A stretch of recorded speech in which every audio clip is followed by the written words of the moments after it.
Do you feel the vibes?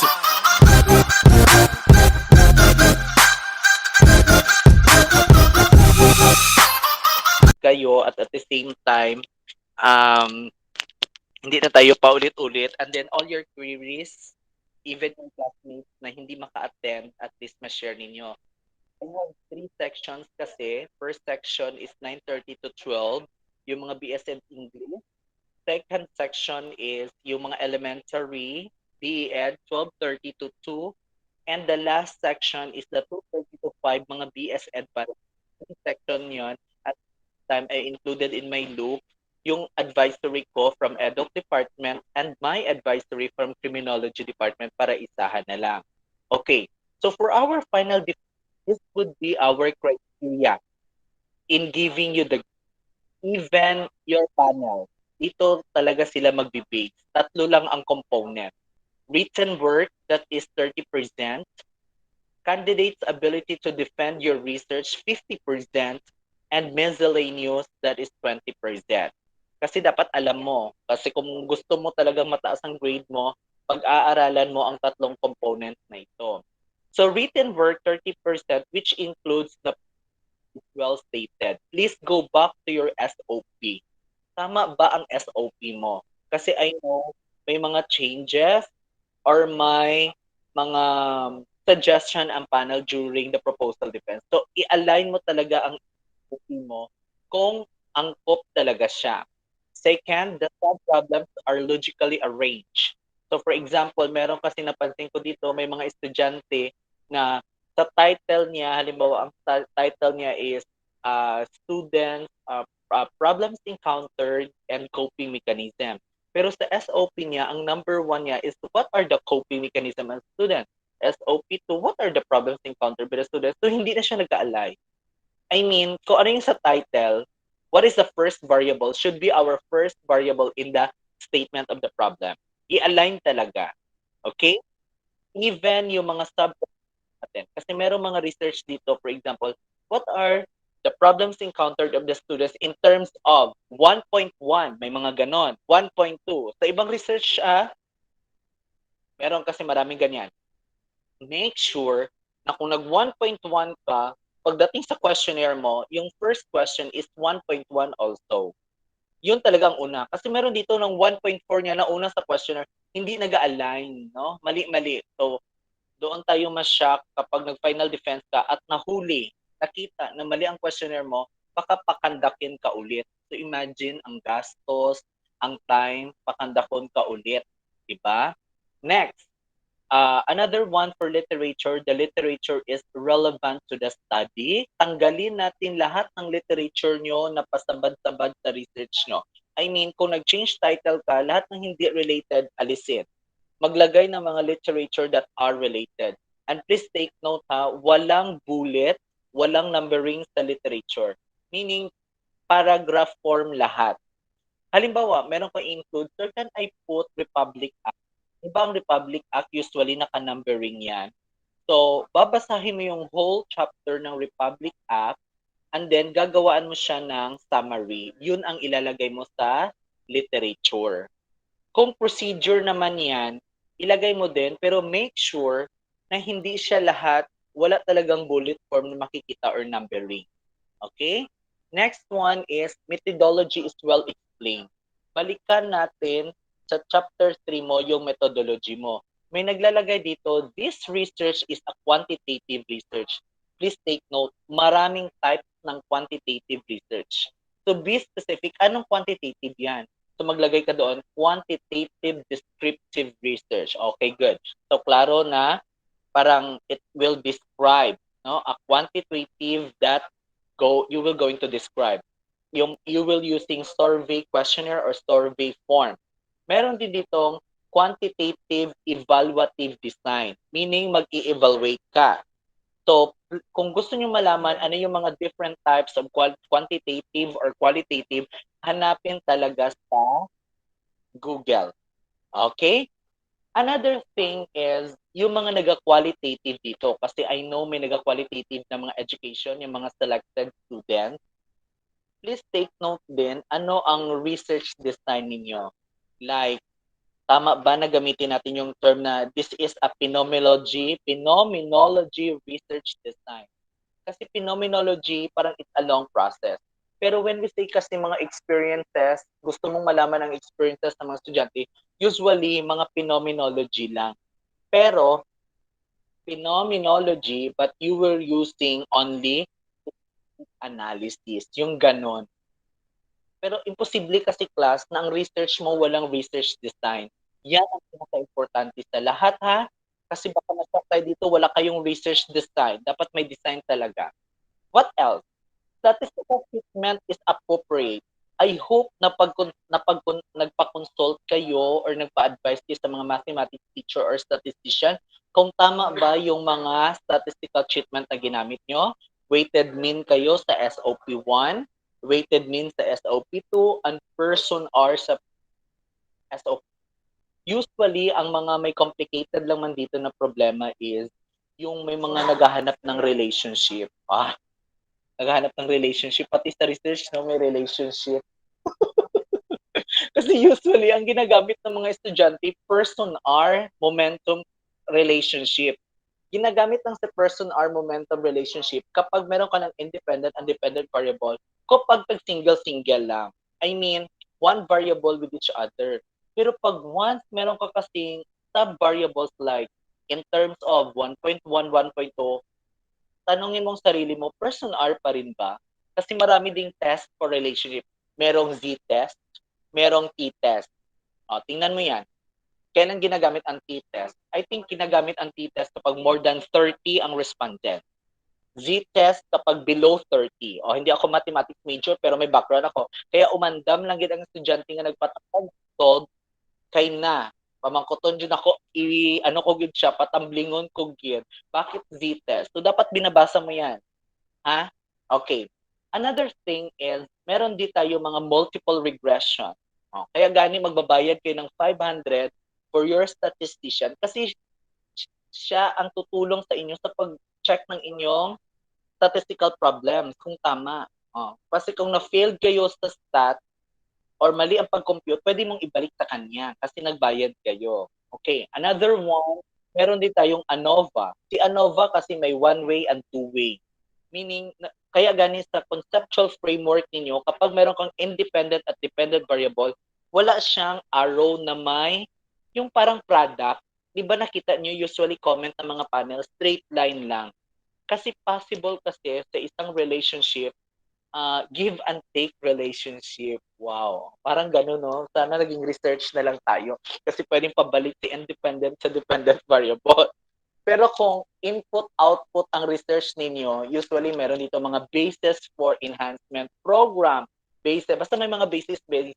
Yun naman yung arrow talaga na merong, yun lang ang may design na may product.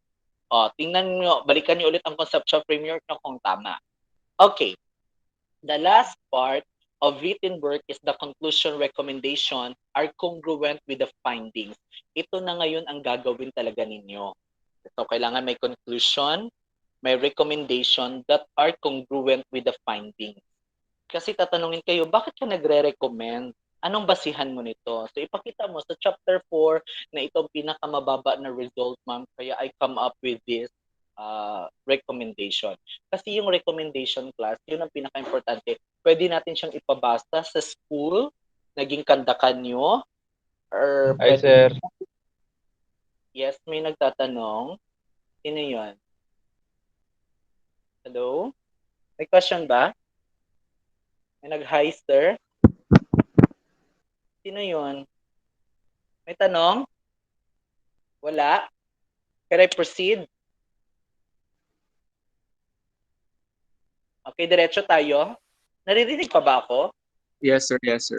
Yes, sir. Yes, sir. Yes, sir. Yes. So, number 2 criteria Sir, is hinay lang, sir. I mean, hinay tingog mo, sir. hinay. Okay, sandali lang ha. What if tanggalan ko ng headset? Mas klaro ba kung walang headset? Oo, sir. Okay. So, hindi na lang ako mag-headset. Wait lang ha.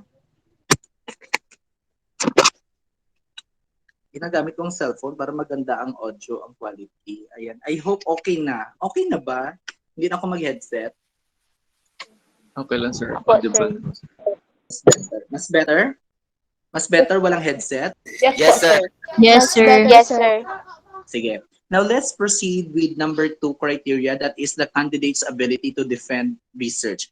You know what? Nung nag-panel ako, if I ask an English question to the student and the student reply me in Ilonggo, mamay no san gid siya no? Kasi always remember that when your panel asking an English question, dapat English din sagot. Pero na ako mag-Ilonggo or mag-Tagalog si panel, pero as a researcher kasi dapat still you reply them in English kasi gina-judge ka the candidate's ability to defend the research, 50%. And 50% of your output will depend the way you defend your paper. Meaning, ipakita mo talaga na research paper mo yan, bihasa ka.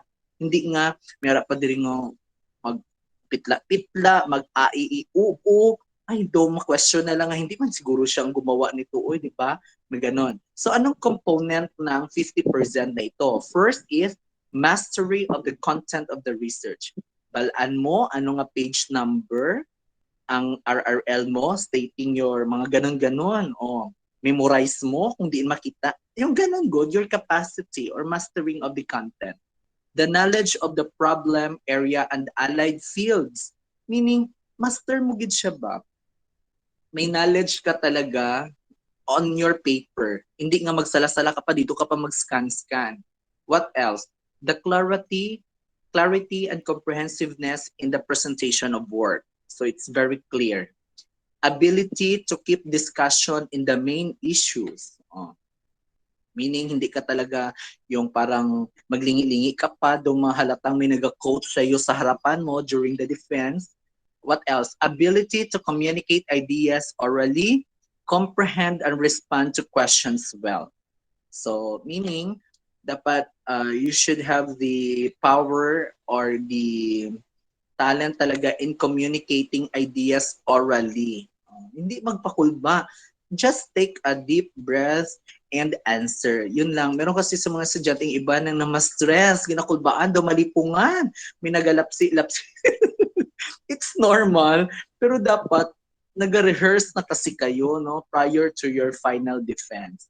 Ano pa? Ability to demonstrate a professional attitude found in the suggestions and revisions. Meaning, very professional ang attitude, Hindi nga merong diri naga-defense, may nagamugot, yung tagaan gani recommendations ng panel, nagsungi-sungi din ba ka nang nagbinalditag, yun, nagkuy. May ara gid amo na hindi gid gusto ma-change ang title. Pero mga ganyan, ang advice ko sa mga ganyan is ganito. Kung gusto mo matapos ang research mo or hindi ka mahirapan, just go on and follow the suggestion of your panel. Wala naman siguro masama kung i-follow mo ang gusto nila, Kasi nga, nandun sila, wala kang magagawa. Kaya on the final defense, sila pa rin ang panel, hahanapin pa rin nila ang mga suggestion nila. So, just follow them. Kung tama man din sila. Okay? Next. Itong miscellaneous, 20% adherence to the technical requirements, the novelty contribution on the field of knowledge. So the work leaves an impression of a well-researched study. So meaning, kung pwede lang iwasan ang mga wrong spelling sa paper, ang mga punctuation marks, i-check talaga. Spacing, dapat wala na sa mga mali-mali. The grammar, mechanics, format are generally acceptable. Meaning, check your grammar. Kasi I know kung mag-type ka sa laptop, sa Word, naga-blue man na ang mga mali spelling, ang wrong gramming, naga-highlight man yan, di ba? So, mas maganda talagang ganun. New knowledge is gained for the finding of the study. Breadth and depth of discussion is noticeable and originality is evident. Okay. So, ito na yung content.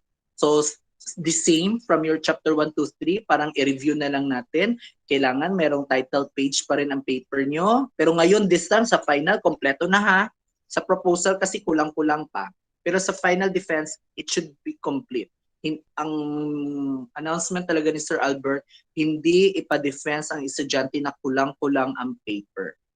Okay, so title page, meaning the title of the research, the author, and the date of your defense. Approval sheet, screenshot na ninyo ha. Okay, ano pa? Your abstract, meron ng abstract, meron ng table of contents, meron ng list of tables and figures, magkaiba sila.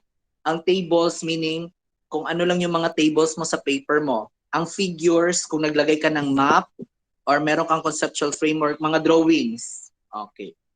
Acknowledgement, it should be included. And event dedication. Kalimutan ko dito idagdag ng education. Chapter 1, ayan.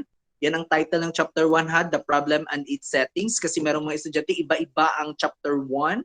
Okay, nakalagay sa chapter 1 ang introduction, statement of the problem. Merong iba na nag-research objective, pwede din. Kung correlational ka, dapat may hypothesis, may theoretical and conceptual framework. Okay, yung iba, wala mga theoretical, lagyan na. Merong significance of the study, scope and delimitation, and the last part of chapter 1 is definition of terms. I-review natin, balikan natin yung mga paper ninyo. For chapter 2, review of related literature and studies ang title. So, 4 lang, foreign literature, local literature, foreign studies, and local studies. Sir, iba man ang gipahimo sa akong format sa akong advisor, sir. Gusto niya mauna daw kog local literature. O, bahala kayo basta nandun ang 4. And usually ito yung format natin dito sa department. Okay? For chapter 3, we have here the methodology. I-remind ko again ha ang pasunod. Research design, research local, research respondents, your sampling procedure, the instrumentation, validity and reliability of your questionnaire, the data gathering procedures, data analysis, and statistical tools. Ang iba sa inyo, giisa na lang ang data gathering and data analysis pwede. Ang iba, research responding and sampling, giisa na din sa isang paragraph. Okay lang. Basta kailangan ganun pa rin ang pagkasunod-sunod. O, ito na. Ito na yun ang gagawin niya sa final defense, the chapter 4. Chapter 4 includes findings and discussions. Pero ano ito ha? Mali ito. I mean, hindi ko na-edit ba? Kasi ang source natin ito, RMC Graduate School.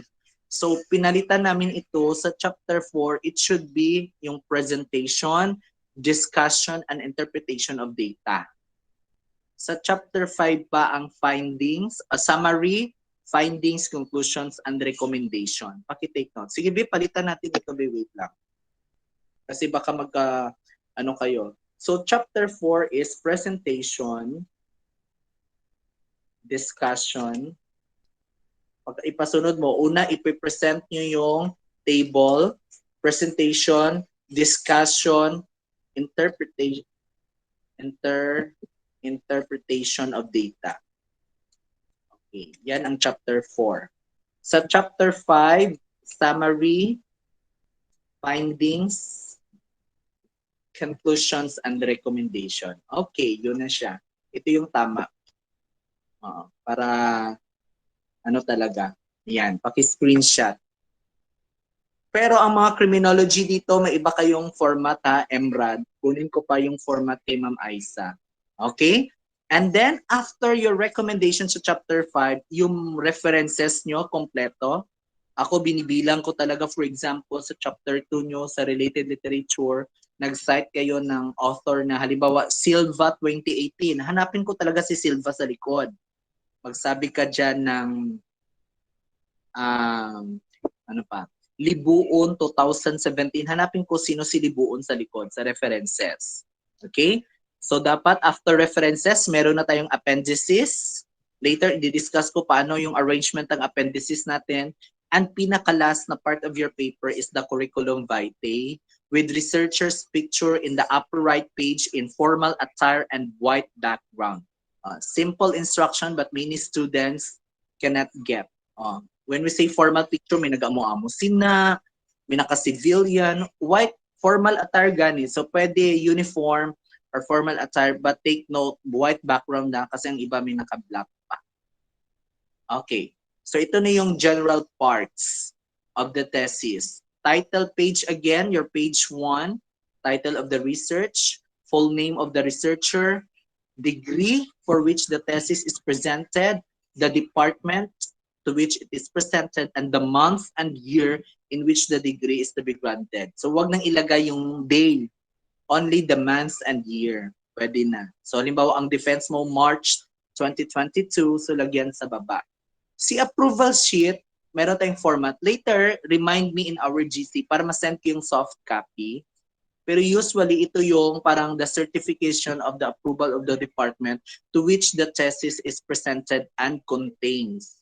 Like for instance, complete title of your thesis, the full name of the researcher, the degree to which the thesis is applied for, the statement of acceptance, your advisor's full name and signature. Kung pwede lang, wag talaga magkamali ang mga pangalan ng advisor, at saka panel, the names of the oral examination committee and signature. Kasi meron dito dati, may naglagay dito, Albert P. Lagradilla. Gilabog, gini Sir Albert. Kaya wala may Albert Lagradilla dari sa Ramon. No? Meron ding iba Fernando Labrador. Ay, sino ni mga panel mo ga? I-arrange siya niya. Gipa-print siya ulit kasi iba ang tinutukoy mo na person. The dean's full name and signature and the complete date of your oral defense. Now, let's have the format for acknowledgement. So the researcher written recognition and appreciation of the assistance and guidance provided by people who help him in bring the thesis into completed form. So pasalamatan mo na lahat ng mga tao na tumulong sa iyo in your thesis doon sa acknowledgement. Lahat-lahat, bala ka parents mo, classmate mo, the barkads mo, advisor mo. Ideally expressed in simple, please take note, sincere and tactful language, and limited to 1 page in a certain cases to no more than 2 pages. Basta ang iba din may acknowledgement na 3 pages ha. 1 pages lang, or in some cases, sige, allowed natin ang 1 1/2 or 1 1/4 only. And also, according to mga grammarians, used third person. So mag-research kayo ano yung mga third person. I think it's not my concern anymore kasi you already third year college. And may bear the initials of the researchers in capital letters at the bottom. Meaning, initial mo lang ang ilagay natin in capital letters. Understood? Alam ba, Markel P. Labrador, MGPL, capital letter. Hindi kayo butang mugid ang pangalan mo, complete name. Initial lang. Now, what's the difference between acknowledgement and dedication? Dedication is a part of the preliminary pages where the authors or researchers express not only the signs of gratitude, but also affection of love to people whom the researcher wishes to offer his or her research work. So the difference is, yung mga loved ones mo talaga, mga love mo na people doon sa dedication, kanino mo dinededicate ang paper mo. Sa acknowledgement, parang may kasimpleng plastikan, kahit akig ka sa panel mo, ilagay mo mga names nila. Kay honestly ako, hindi gina ako magperma kung wala ako na-acknowledge. Ako, grabe ang ako nga critic din, hindi mo ako gin-acknowledge. Mga ganon. Wala man pala akong acknowledgement dito, why should I sign your paper? So dapat ilagay mo din, no? Panel mo, advisor mo, kahit akig ka sa advisor mo, grabe na yun inyong away, no? Ang dean, ay pasalamatin na lang good. Now, sa abstract naman, ito na. Kasi marami din itong may mali-mali din sa abstract. It is a brief and concise description of the problems investigated, the methodology used for the significant findings, conclusions, and recommendation. So ang format natin kay abstract is 1 page only or 1 1/2. So nandito ang paggawa ha. So ilang paragraph lang si abstract, 3.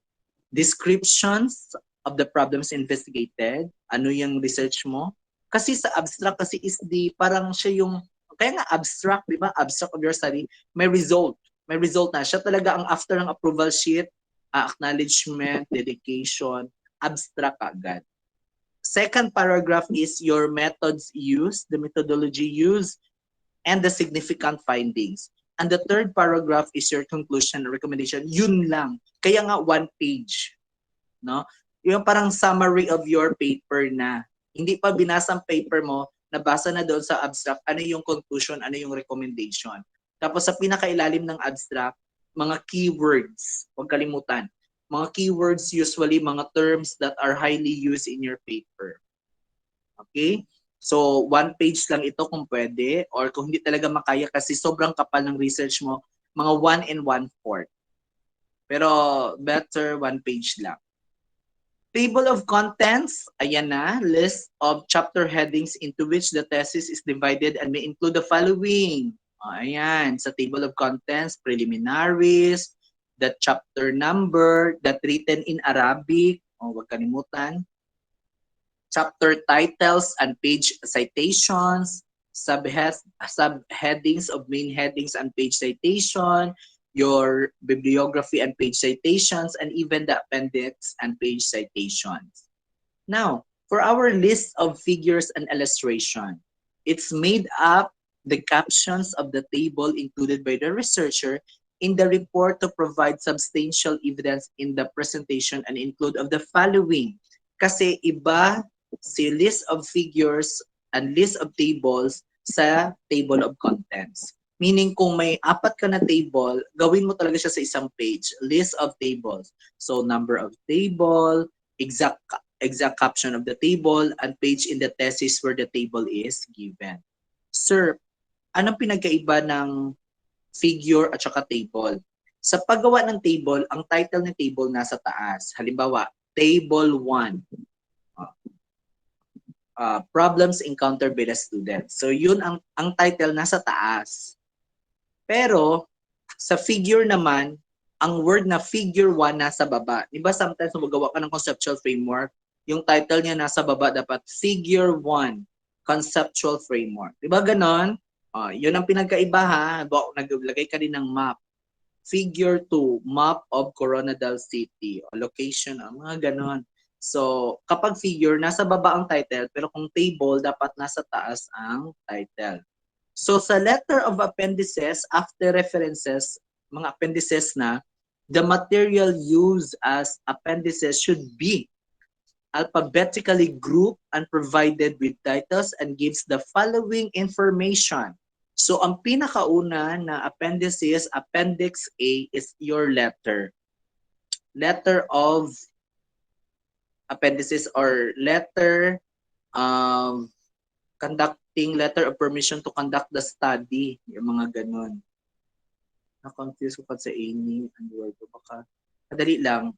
Yung may nag-comment sa messenger, pwede ba dito mag-comment sa sa recorded or sa Gmail para mabasa ko kasi cellphone ng gamit ko. Wait lang ha. May nag-comment dito. Si Miss Jen. Ay, di po, galain gali ang comment niya sa klase. Mga gali, abi ko diri subong sa, sa research. Karoon ko lang siya entertainment. Busy pa ko. Nagka-klase pa ko. Yes, may tanong? Yes, Yes po. po, I have. Sir, will you provide a soft copy of this, sir? Yung gi-present mo po. Yes, pwede.